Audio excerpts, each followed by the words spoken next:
What's up guys, in this video you're going to learn how to make changes that stick, and I'll be sharing with you 6 tips in order to make that process effortless. Now, if you're wanting to make some big changes over the next coming months, you're going to want to stick around to the end of this video as I have an announcement to make on some one-on-one spots that have come available to work with me one-on-one in order to achieve all your biggest goals. So stick around to the end of the video for more details on that. Now, let's dive into this video. So, I want to talk about achieving changes that last, making behavioral changes in your life that stick. And first of all, before we realize how to do that, we need to work out what goes wrong in the first place. So, how many of you guys have been highly motivated to start a new habit? Whether it was daily studying, meditating, hitting the gym 3 to 5 times a week, getting in great shape, getting healthy, getting loads of money. How many of you guys have had a really big goal that you didn't follow through on? Alright, and the reason being is we often set our goals when our motivation is very high. Alright, so this is motivation low, motivation high. We very often set our goals, our plans, our big targets for the future right here. Alright, so this is when it's peaking. Now this would be amazing if we could maintain that motivation.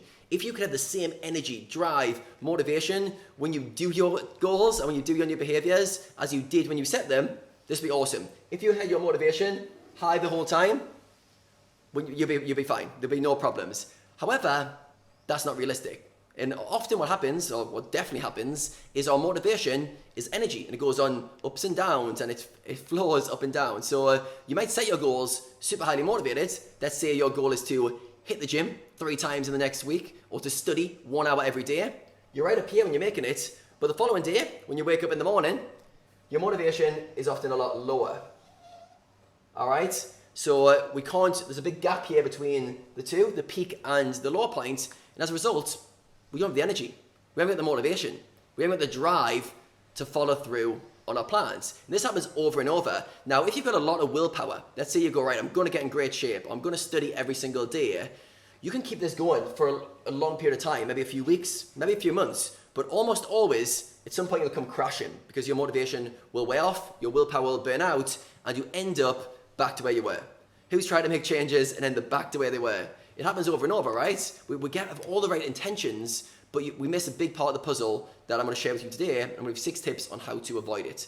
So rather than setting your goals and your big aspirations at the top of your motivation, which we know we can follow through on in that moment, why don't we figure out what we can do in our lowest motivation state? All right, so what can you do when you're here? All right, we'll call this your lowest motivation compared to your peak. Now, when you're here, you're going to set the targets very high. It's going to be, I'm doing this every day. I'm going to crush everyone on the tables by my study habits. I'm going to hit the gym 3 to 5 times a week. Problem is, here is very different. If we set our goals at the lowest point instead, they're going to be a lot more realistic. What happens when you've had a bad night's sleep? What happens when you're really tired from a late night grinding? What happens if you're super lowly motivated? You wake up in the morning, you're like, you know what? I can't be bothered for anything. We need to set behavioral changes that can survive in our lowest zone, all right? If we create changes that we can only achieve here, we're going to be very, very inconsistent, which most people are. Most people have a wave of motivation. I'm going to do all this stuff. They do it, and then motivation crashes, and they're back to where they were. So instead, we need to set goals here, all right? Now, this is very counterintuitive, but it's super, super effective for long-lasting behavioral changes. Why don't we set minimum effective doses for our goals and our changes, and then we build up? All right, I'm going to show you guys how to do that as we go through this, and the 6 tips you need to take on board when you're making changes. So, if you're someone who's tried a lot of approaches, you've tried to start new habits, whether it's studying, getting in good shape, eating well, whatever it is, and you haven't been able to stick to it, I'm going to make an assumption that you set it when you're pretty highly motivated. Am I right? And I'm going to go for another way of doing it when you're more lowly motivated, and this is basically a fail-proof. We want to set this at a point where even on our lowest motivation days, we can still get something done. All right? So the 6 tips that you need to bear in mind in order to be able to do this. All right? So the first one, when you're making changes, is to start easy. All right? Sounds like a easy thing to do, but often we forget this. We try to start a new habit and we aim for the high motivation state. I'm going to work out, I'm going to study an hour a day. I have a lot of players who say, I'm going to study every single day, but they haven't got the habit going. So we're going to start easy, all right?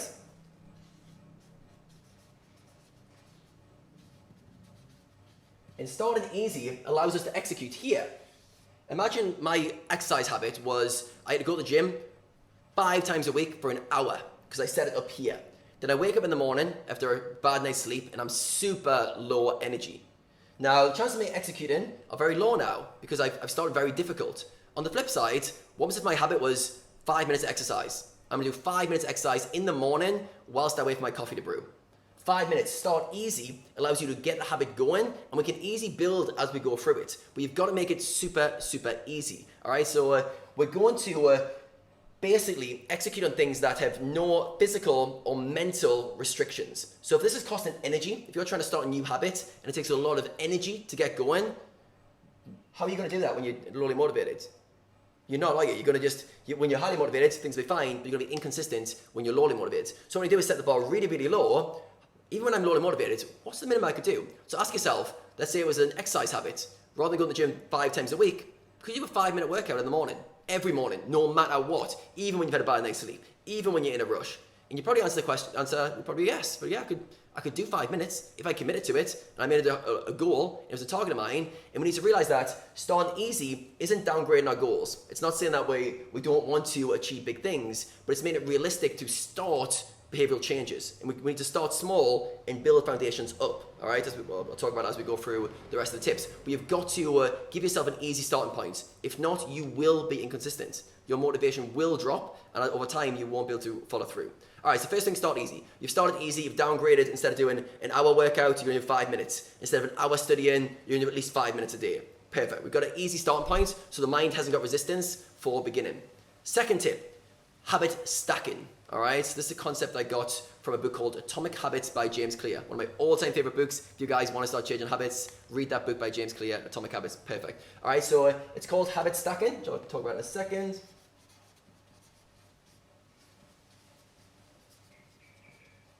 And this is where we use our existing habits to put other habits either before or after. All right, so for example, if you wake up in the morning and you have a glass of water every day, what do you do after your glass of water? You could put a habit in there. You could put a 5-minute exercise routine after your glass of water. Or you could do a meditation, 5-10 minutes meditation, first thing after your water. So you've already established one habit, because half the kind of challenge is establishing a rhythm with your habits. Once you've got that, you can then stack another habit on top of it. So I do this all the time. When I'm building out my habits, I generally go, well, which habits have I already got? And I stack them either side. So for me, I do my kind of morning routines, glass of water, then I meditate, then I read whilst my coffee's brewing, then I plan my day after I've done my reading. And this is a sequence of events, and the rest of my day gets kind of planned after that. So for you guys, where could you stack a habit? A really good one is in the morning, do you have a hot drink? Do you have a cup of coffee? What do you do whilst the kettle's boiling? Could you do a 5-minute workout whilst you're boiling the kettle? Would that be doable? Could that be a minimum effective dose for a workout? On a low energy day, on the worst day in the world, when you're super low energy, whilst you're waiting for your coffee to brew, could you do 5 minutes of exercise or 5 minutes meditation, whatever habit you're trying to form? Could you do that? You'd probably answer, well, yeah, I could. And that's how you start to build it, all right? So stacking the habit is something you're already existently doing, all right? A long-term behavior. The third thing we need to do is think about timing, all right? The timing when we do it. Now, this means certain activities just work better at certain times of day for you, all right? There's no one size fits all on this. You've got to figure out where a certain activity will go nicely. So for example, I found for most people, I've worked with hundreds of players now, I found for most people, a meditation habit is easier to stick to first thing in the morning. If you try and do it before you grind, excuses. You try and do it in the evening, too tired. There's always excuses as your day goes on. First thing in the morning is generally the easiest time. As for exercise works very well before your grind. It gets you into a kind of good state to perform well. Your brain is now neurochemically fired up to restore information and learn quickly. But you've got to think about where does it go for you. There's an idealistic view, and then there's where can I put it where it's easier to stick to. So play around with your new behaviors and go, maybe you failed because you put it at the wrong time. I failed meditation for literally years because I put it right before my grind. I put it right before my grind rather than first thing in the morning. And I would have a coffee, I'd do stuff, I'd do lots of that stuff, and then I'd go, all right, I should meditate. And then I try to meditate after my session or on a break. And every time my mind was just too wired and I couldn't stick to it. But as I realized, oh, wait a second, I was just doing it at the wrong time. Where could I put it? Exercise, another one. Where do you put your exercise habits? Where do you put your studying? Is it best before your grind, during a break, or after? We've got to play around with these things. Like I said, there's not a one size fits all approach. You've got to find out what timing works well for you. All right, so stacking habits and then pick the timing which works well for that habit in your daily lifestyle. All right, the fourth thing we need to do is control our environment. All right, our environment has a massive, massive role when we're making changes. Okay, so you're going to design your environment.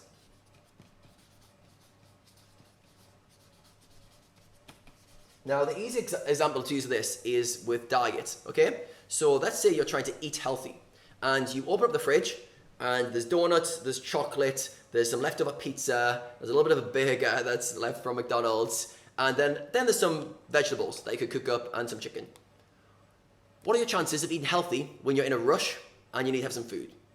For me, even though I'm quite strict on diet, are going to be incredibly low. I'm just going to pick up the pizza, I'm going to eat the bit of burger, probably bite the donut, and then I'll go, right, I'll eat something else later. All right, so you're going to choose bad options because they're available. On the flip side, if you open the fridge and you've got some fruit there available, already chopped up, you've got some vegetables and some chicken that's already been cooked and just needs reheated in the microwave. You've got some nuts to snack on, some nice dark chocolate, and you've got other things that you could eat that are very easy and convenient. Now when you get hungry, what you're going to eat. And there's no junk food. To get junk food, you have to go to the shop, which is 5-10 minutes away. What's your chances of eating healthy now? Much easier, right? And what's the difference? There's no willpower difference. The only difference is you design the environment relative to the behavior. Let's say you wanted to do a morning workout. What happens if you left some workout gear, maybe your workout clothes or some dumbbells, right where you see them when you wake up? Triggers the mind to think, this is easy, make it effortless. What happens if you're going to do some stretching in the morning? Have a yoga mat already laid out on the floor, so it's already there. Design the environment, super, super key. What happens if you wanted to wake up, do a study session first thing in the morning?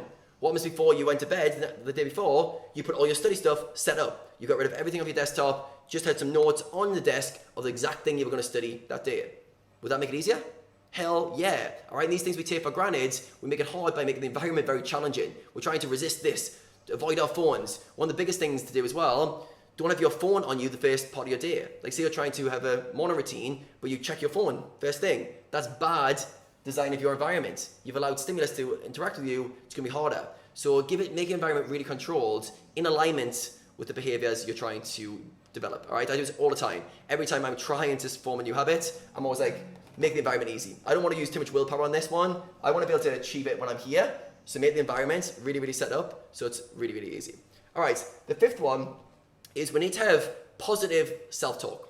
All right, now by this I mean the way we say things to ourselves is really powerful. When we're trying to make changes, we very often say things like, I really should do that. I need to do that.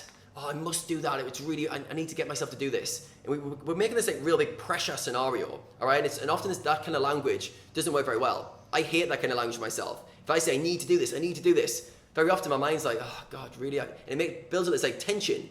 In reality, why don't you change that language and go, use things like, I get to do this, or I'm gonna feel great after I've done this. I do that all the time with workouts. Rather than I have to do a workout, I go, I'm gonna feel great after this workout. Or I'll feel much better about myself once I've done hour studying. Once I study, this is really gonna allow me to learn at a faster rate. I'm gonna be improving very quickly. All right, so this positive self-talk, it just means framing stuff in a way that is serving you, uplifting to you, and not a way that's like kind of pressure or toxic, all right? So positive self-talk.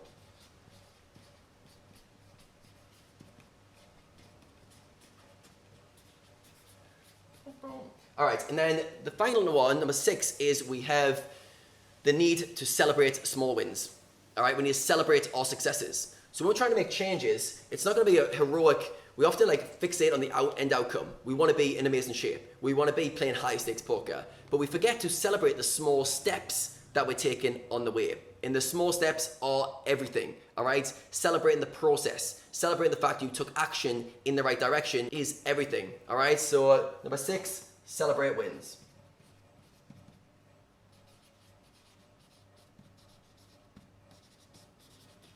All right, you've got to celebrate wins. Now, I find the best way to do this is to make your wins visual.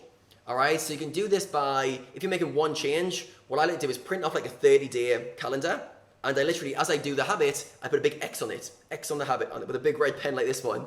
I do an X on the calendar, and I try to build streaks. As I build a bit of a streak, I try not to break that streak. All right, so if you're doing one habit change, very often like making a visual with a printout, and you get the, almost like the dopamine hit from putting the X on it. I get a lot of pleasure if I'm trying to form a new behavior, and I do it, I'm like, yeah, there's an X, there's another one. And once you start to build a streak, you start to see the work you've done.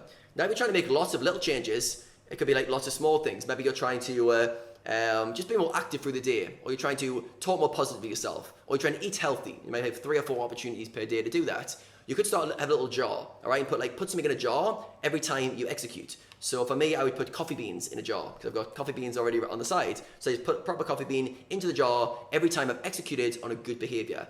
This is important because we're so hard on ourselves. We talk to ourselves like a piece of shit half the time, and we forget to celebrate when we're doing well. As a result, we wonder why we burn out. We're literally we're whipping ourselves all day long, and we don't celebrate when we've actually made progress. And when we make progress and we actually allow ourselves to feel good about the process, that fuels the motivation to keep going.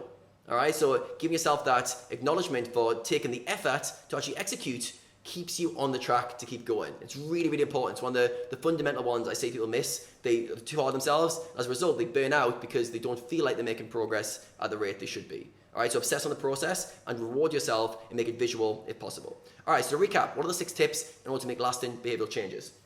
First, start easy. Start when something you can do when you're at your lowest motivation. All right, generally 5 minutes. I always work with 5-minute little things. 5-minute study habits, 5-minute workout, 5 minutes, whatever it is, right? So try and start really easy so you can actually do it without restrictions and without like kind of a big deal being in your head, all right? And then you can build that up as time goes on. Second one, habit stack it. Stack it to something you're already existingly doing. Ideally, early in your day would be perfect, but if you've got other habits around lunchtime, you could stack it around there. A quick workout before lunch, for example. I often do that. Some push-ups before lunch, just to get like an extra 5-minute workout in is really effective. Timing. Make sure the timing of the habit is suitable for you and your days. All right, don't be idealistic where I need to do a morning workout or an evening. I need to study in the morning or evening. Figure out what works for you based on your lifestyle, the way you can stick to stuff. And if it's not working, change it and experiment for a week with each kind of time slot until you find the one that's easiest to follow through with. Then we've got your environment. Make sure you design your environment so it's easy to do the good habits and it's hard to do the bad habits. All right, think of clear out the fridge and put the good stuff in, but create out the environment so it triggers you to do the good behavior easily. Then we've got positive self-talk. Say things like, I'll feel great after. Remind yourself of why you're doing this. You're doing this because it's going to make you feel good, because it's going to get you towards your goals. Remind yourself of that. Don't say things like, I have to do this. I need to do this. I must do this. I'm such a failure if I don't do this. Why? We often just talk to ourselves so badly, but positive self-talk and seeing how it's going to be a good thing for you is going to really help you stick to it. And the 6th one, celebrate the wins. Ideally make it visual. Print off a chart, put X's through it, or have a jar where you put little beans or little marbles, whatever you want to put into it. Poker chips, if you guys got poker chips around, put your poker chips into a little jar, build them up, and you can see, as you look at it, you glance at it and go, oh, that jar's building. That jar's going up. I'm doing pretty well now. Things are building, all right? And that builds momentum. Momentum allows changes to stick, all right? And it also allows you, when you're in your lowest motivation, to keep going because you can see the process you've made. Now, if you wanted to make some big changes over the coming months and you haven't been able to get going, you haven't been able to push yourself to get to the level that you know you're capable of, maybe you're stuck right here in the low motivation zone and need that push to get you to a higher motivation. You also need systems, accountability, processes, and actually someone to speak to personalize a program for you to get you to where you need to be. If that sounds like you, then you could be a great fit for my one-on-one peak performance program. A few spots have just become available to work with me one-on-one, so click on the link in the description if you're interested and you can apply for one of those limited spots. That concludes this video. Thank you very much for watching. Make sure you click the like button before you go. Also hit the subscribe button if you're not already a subscriber. There's going to be plenty more content coming from me very soon.